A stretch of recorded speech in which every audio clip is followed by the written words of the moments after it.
Hello and welcome. I'm Dr. Elizabeth Davidson, and this is the weekly well-being deep dive. I'm so glad you're here and listening. Today's topic is all about stress. So, this is a place for people who are curious about conquering chronic illness or autoimmune disorders and um, solving those holistically. Sorry, just trying to get this to stream on Facebook too. So here we go. And so I love helping people live life on their own terms. And by conquering chronic illness, whether it's something like fibromyalgia or IBS or anxiety or depression, all of these things are affecting how we live our lives. And if you want to conquer those holistically, without lots of doctor's appointments, without lots of medications, without lots of therapists, all of these things, I highly encourage you to keep hanging out with me on Mondays at 1 o'clock because I am here diving deep into little bits of health that can really affect how your overall well being is functioning. And I'm also here to do private consults and help people in that way too. So if you're ready to live life on your terms, I'm glad you're here and welcome. So today's topic is stress. I think stress gets a really bad name in our society, but there are a lot of things that it does that are pretty harsh for us. But there are some things that are good for us too. So let's look into this. So there are a few things I want to cover today. What is your stress threshold? How much stress can you handle? Reducing stress? Do you need to do that? How do you do it? How does stress affect you? Like, what's its purpose? Why is it here? And is it good or bad? So let's dive in. So the stress threshold slash total stress. So when I look at your stress threshold, I look at as your total stress, how much stress you can actually handle. So not all the stress that you have, but how much you can handle before you go into illness. So if your threshold is here and you go past that, then you're likely to get sick and feel terrible. And most of us are already past that for several reasons because we don't have control over all of our stresses. So when I look at stress, I look at both internal stressors and external stressors.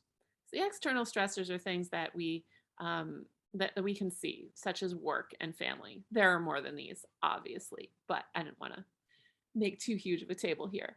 So often people who are chronically ill are told that they just need to reduce stress and then they're sent on their merry way to reduce stress.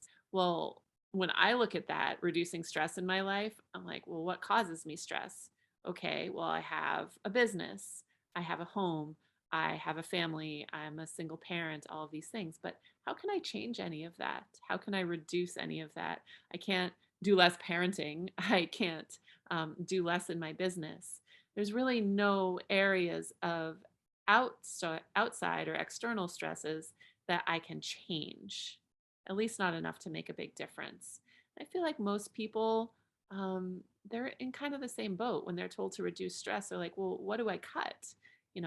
I can't really do anything less in my life. So this is where it's important to look at these internal stressors.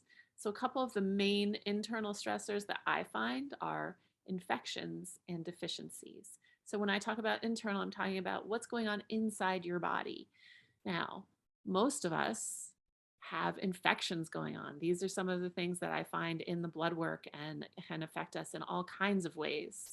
So infections are often like not something we're really aware that we have, but they're sapping our energy because they take a lot of energy to fight. Like our bodies are fighting them all the time.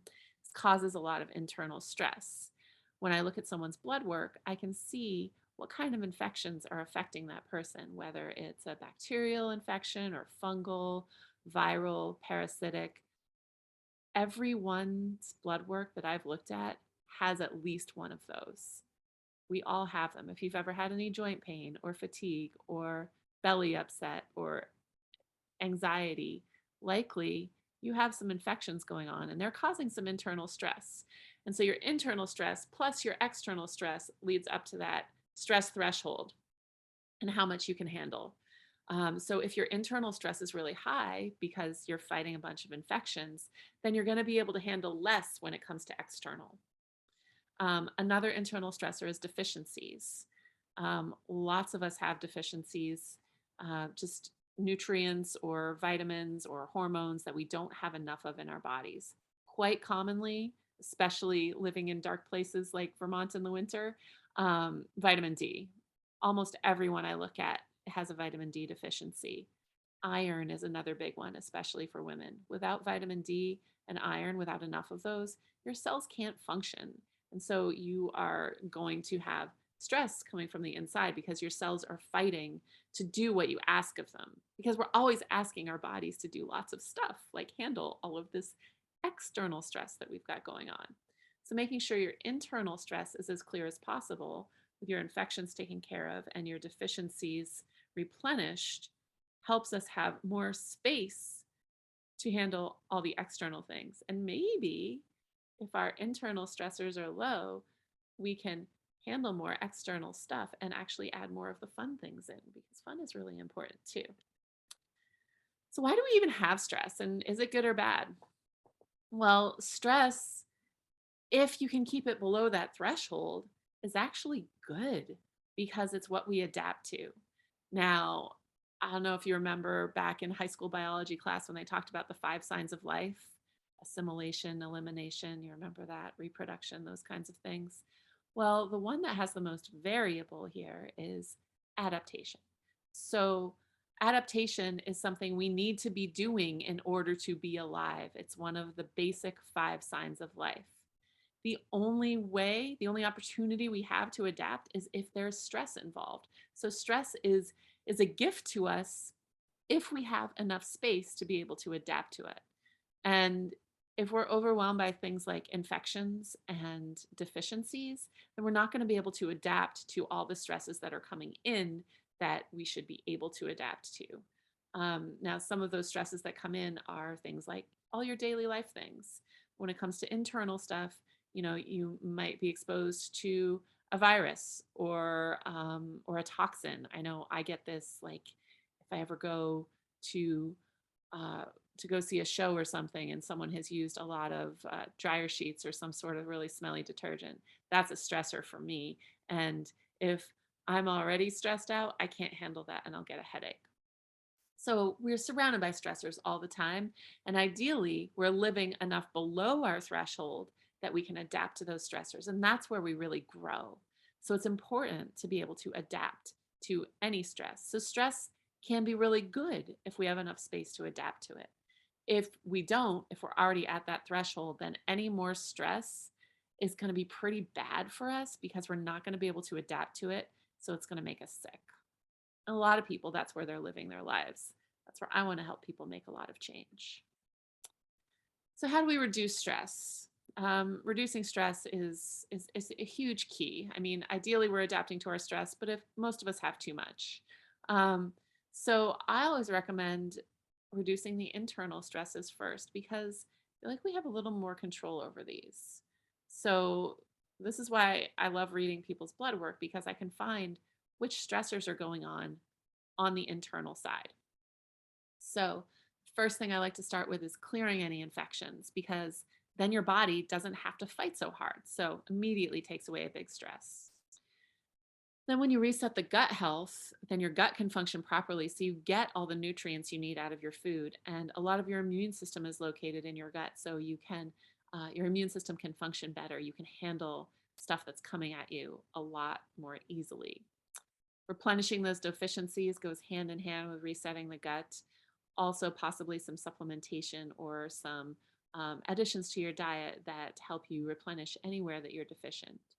And then getting rid of toxins in your home. Like I talked about earlier, those toxins that I smell on people when I go out. Well, there can also be toxins in your home, whether it's in your cleaning supplies or in your laundry detergent or anything like that. So those are ways to clear internal stress. If you need support with that, I'm here for you. External stress, that can be a little more tricky because, like I alluded to earlier, it's hard to like cut big things out of your life, like children or work or any of those things that cause it. But there are some ways to um, have a little more peace around it. So getting clear about is what is most important gives a huge boost to reducing stress, because then you can let go of those things that aren't so important. Making time for yourself daily. When you make some time for yourself, even if it's just 10 minutes a day, that's all yours. No kids, no distractions, no phone, nothing like that. Just to reflect on what you need and what's best for you, or how you're feeling, or just to clear your mind. That's a huge stress reducer. It may help you get clear about what is most important. Prioritizing fun. Having fun is something I think gets like pushed to the back a lot of the time because we're so busy handling all these stresses that we have that we forget to have fun. Now, fun is one of the biggest stress reducers, and it really makes life worth living.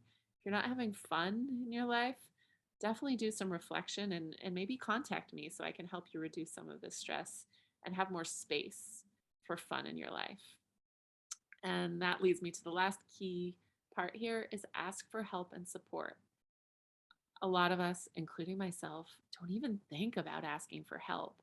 And I've found, especially working with all the chronically ill people that I work with and the people who are struggling with autoimmune things, that they don't even get the opportunity to have support, especially when it comes to their medical things. And that's one of the shifts that I'm making and determined to prioritize in my career, is that people should have doctor support when they're going through a healing protocol like what I help people with. They should have support all through that. They should be able to call their doctor and reach their doctor and ask a question. So when people work with me, they automatically get my cell phone number. They can call or text anytime, and I will do my best to support them in the moment so they don't have to wait and be more stressed about what might be going on. I was talking to someone earlier who had had some lab results that he had questions about, and the only way he could get in touch with his doctor was to like send in a question through email or something. And his doctor didn't get back to him for several months. And so he was stressed out about these lab results for all this time, which just caused more stress. I never want that to happen for one of my clients.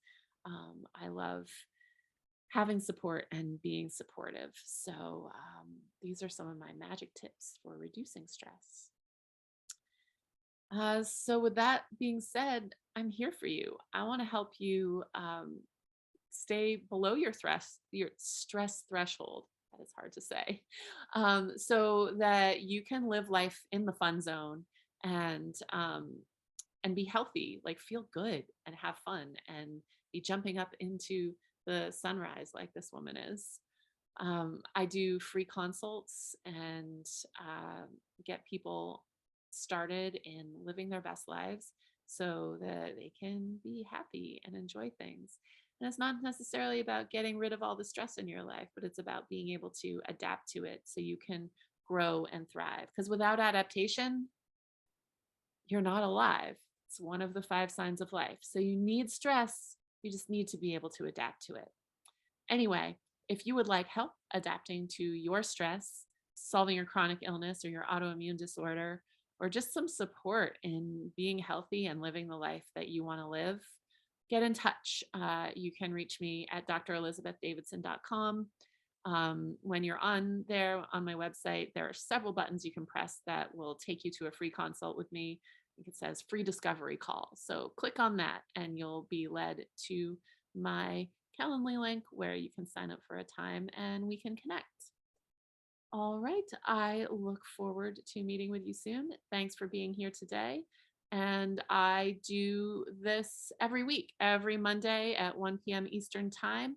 I dive deep into a health topic with my own unique view on it. And if you miss it live, it is also posted to YouTube.